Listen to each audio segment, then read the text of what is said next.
Bueno, estamos en el proyecto de lengua y a mí me ha tocado hacer en este caso el sujeto y el predicado. El sujeto y predicado son los componentes de la oración. El sujeto siempre es un sintagma nominal. Es la parte de la oración que nos indica de quién o de qué se habla. El núcleo del sujeto siempre va a ser un nombre, un pronombre o un elemento sustantivado. Además, el sujeto concuerda en género en persona y número, con el verbo de la oración. Unos ejemplos. Juan come patatas. En este caso, el núcleo sería un nombre que es Juan y, como vemos, concuerda en persona y número con el verbo, que es tercera persona del singular del presente del indicativo. Otro ejemplo. Él merendó en mi casa. En este caso, el núcleo es un pronombre, que es él. Y otro ejemplo es, el comer es un arte. Comer sería el núcleo, pero en este caso no actúa como verbo, sino como un elemento sustantivado. Ahora, tipos de sujetos. Según la presencia en la oración tenemos el sujeto explícito, que es el sujeto normal, el que aparece en la oración, como por ejemplo, Juan come patatas, Juan sería el sujeto. Y después tenemos el sujeto omitido, que no aparece en la oración, pero podemos conocerlo según las deficiencias del verbo. Por ejemplo, corrimos en el parque. ¿Quiénes corrimos? Pues nosotros. Ahora, según su participación en la acción verbal, tenemos dos tipos de sujetos.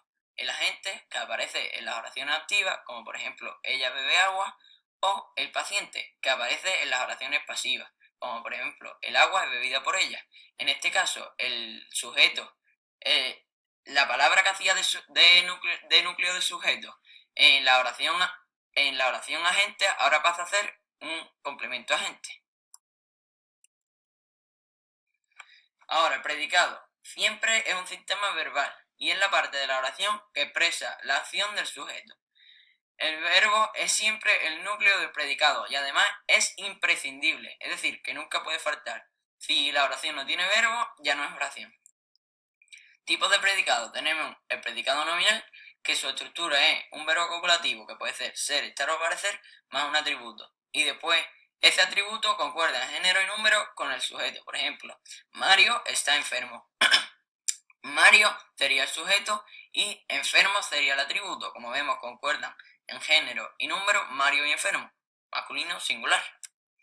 Ahora, el otro tipo de predicado sería el predicado verbal, que es que su núcleo es cualquier verbo predicativo, puede ser comer, beber, dormir, cualquiera.